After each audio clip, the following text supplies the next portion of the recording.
Imagine a world where you can be anyone and do anything. Skyrim isn't just a game, it's a portal to another dimension. You wake up in the cold mountains, dragons soaring overhead, ancient ruins whispering secrets from the past. Want to be a hero who saves the world from apocalypse? Go for it. Prefer the path of a mage uncovering forbidden spells? No problem. Or maybe you just want to build a house by the lake, get married, and go fishing in the mornings. Skyrim lets you do all of that.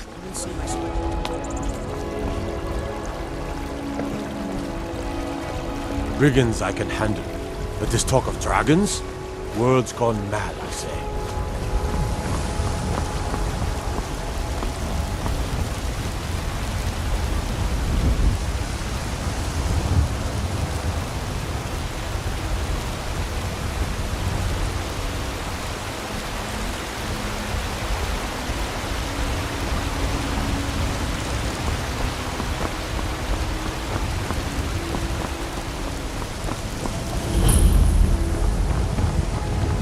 This game doesn't just grab you, it leaves a mark on your soul. BioShock takes you to Rapture, a once utopian underwater city now twisted by greed and madness. It's not just about gunfights and creepy mutants, it asks a question you might not be ready to answer. Do you truly have free will?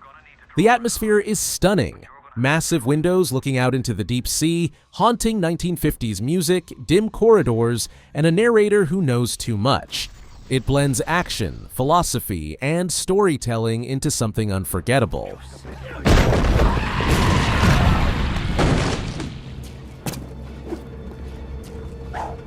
Leave me alone! Come back! I didn't mean it!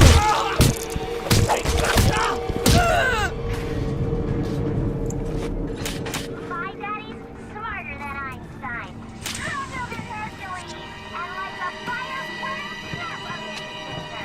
Are you as good as my daddy, mister? Now you don't visit the gatherer's garden anymore.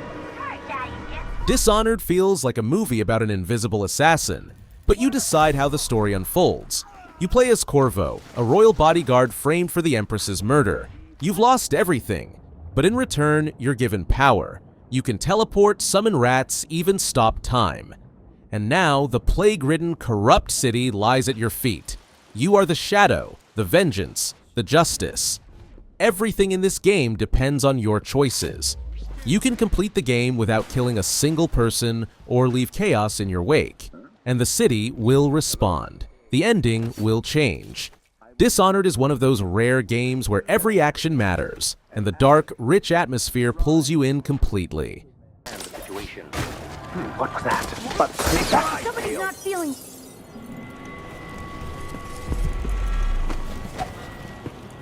look everywhere! Careful, brother!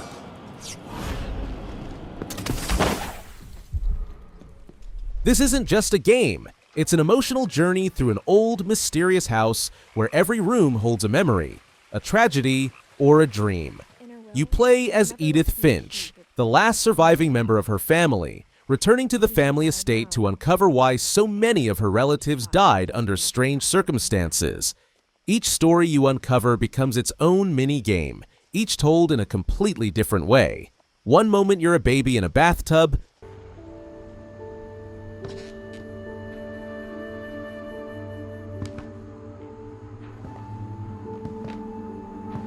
But instead of a family, there were just memories of one. Like how after Lewis started working at the cannery, we all got... I spent a lot of time playing in Great Uncle Walter's room. I think my mom sometimes regretted not sealing it up. You are Stanley, a regular office worker. But one day, something feels off. Your coworkers are gone, the hallways are empty, and a narrator is commenting on your every move like you're inside a play. But then, you start doing the opposite of what the voice says. And that's when the game begins to unravel. The Stanley Parable is a brilliant experiment. It plays with your expectations, with humor, with deep philosophical questions. You can follow instructions or break the rules. Every time you try something new, the game surprises you. It's absurd, ironic, and thought-provoking. More interactive theater than a traditional game. A mirror that reflects your choices back at you. All of his co-workers were gone. What could it mean? Stanley decided to go to the meeting room. Perhaps he had simply missed a memo.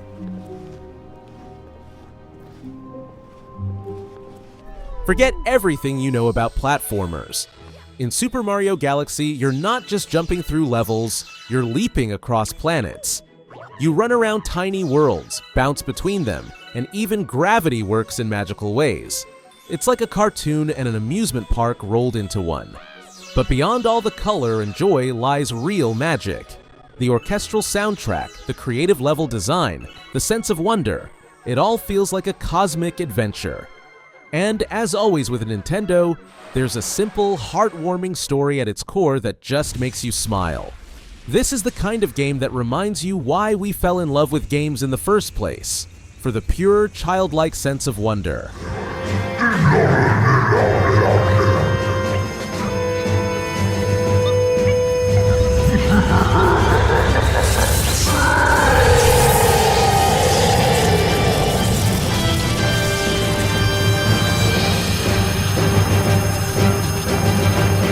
Sometimes you don't want to fight or save the world, you just want to live. Stardew Valley is a cozy, heartfelt game where you leave behind the noisy city life and start fresh on an old, overgrown farm.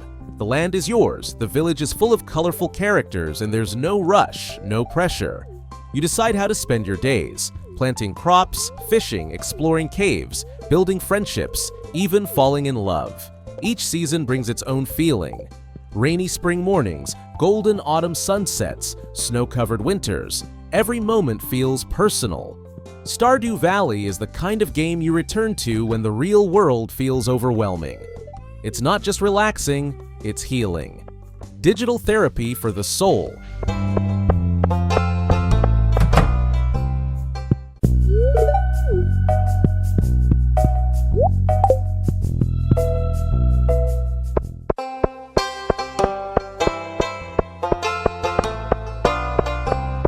A world covered in beauty and danger.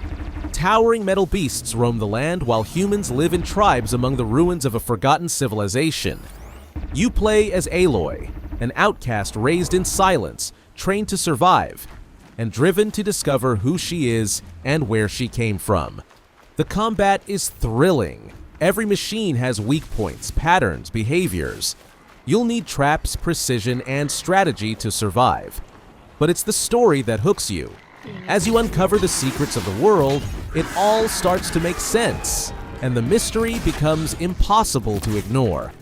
Horizon Zero Dawn isn't just about fighting robots. It's about identity, legacy, and the future of humanity. A breathtaking adventure that stays with you long after the credits.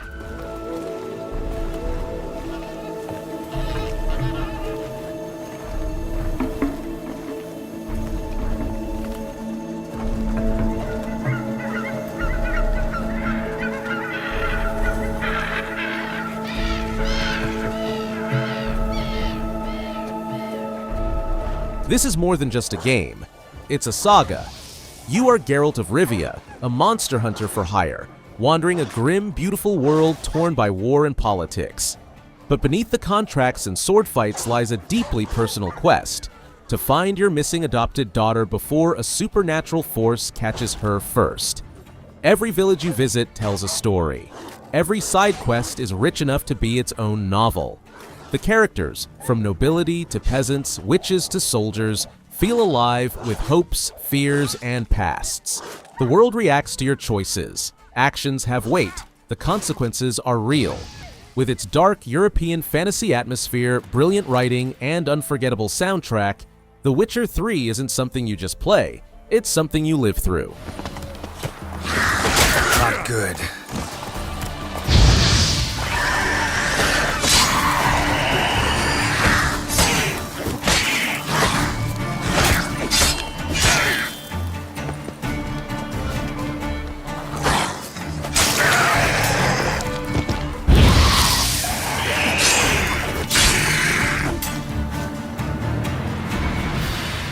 Kratos was once the embodiment of rage, the ghost of Sparta, a destroyer of gods. But now, everything has changed. He's a father, older and quieter, carrying the weight of his past like a scar. Alongside his young son Atreus, he embarks on a journey across the lands of Norse mythology to honor the final wish of a loved one. Their path is anything but easy. They face gods, monsters, and above all, the emotional distance between a father and his child. The combat is brutal and satisfying, but what makes this game unforgettable is the bond that grows between Kratos and Atreus. It's a story about loss, responsibility, and love, told with raw power and tenderness. God of War isn't just a comeback, it's a masterpiece of storytelling.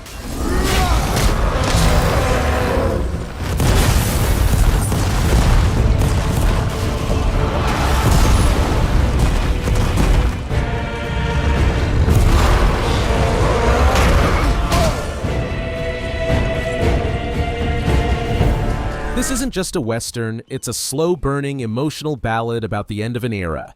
You are Arthur Morgan, a seasoned outlaw living in a time when cowboys are becoming ghosts of the past. The world is changing, and so is he. You don't rush through this game, you live in it. You hunt, ride, shave, cook, play poker. You share coffee with your gang by the campfire. And as the story unfolds, it delivers heartbreaks, betrayals, and some of the most powerful moments in gaming. Every detail, from the dusty trails to the weight of every choice, feels real. Red Dead Redemption 2 is more than a game. It's a life lived and a memory earned.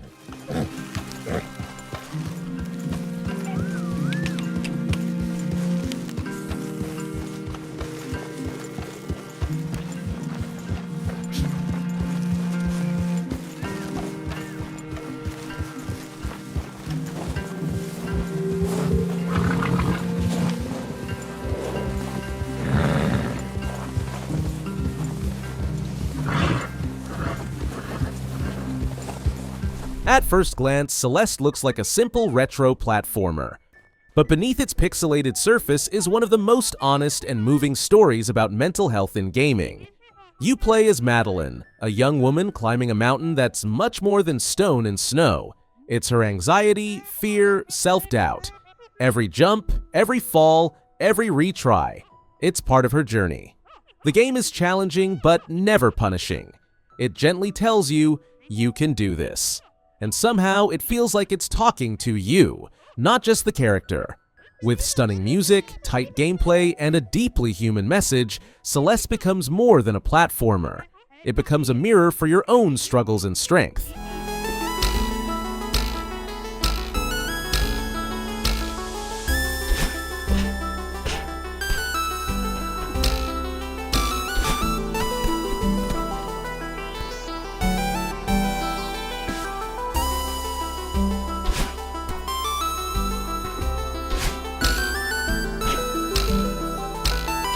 Summer, the vast Wyoming wilderness. And you, a fire lookout living alone in a wooden tower watching for smoke. Your only connection to the world is a voice over the radio, Delilah. You've never met her, but over time, her voice becomes something more than just company. Firewatch is not about saving the world. It's about isolation, connection, and the quiet weight of the past. You explore forests, discover strange events, and slowly unravel a mystery. But more than anything, this game is about two people talking through silence and static, finding comfort in each other. It's a short, powerful experience. And by the end, you'll feel like you really lived that summer in the woods. This vista is incredible. Which one? Down the hill from my tower. There's a canyon and then the rest of, well, everything. Yeah, you should see what I'm looking at. An eagle has been hovering over this gorge for the past hour. Welcome to Tokyo. Not the one you know, but one full of secrets, shadows, and style. You're a high school student by day, and by night, a phantom thief. Alongside your friends, you dive into surreal worlds shaped by human desires, fighting corruption from the inside out. It's part RPG, part life simulator, and all heart. You go to school, hang out in cafes, build friendships, then step into dreamlike dungeons with heart-pounding jazz music and stunning visuals. Every moment feels meaningful. Every character is worth caring about. Persona 5 isn't just stylish, it's soulful. A game that balances action with emotion and fantasy with reality, like no other.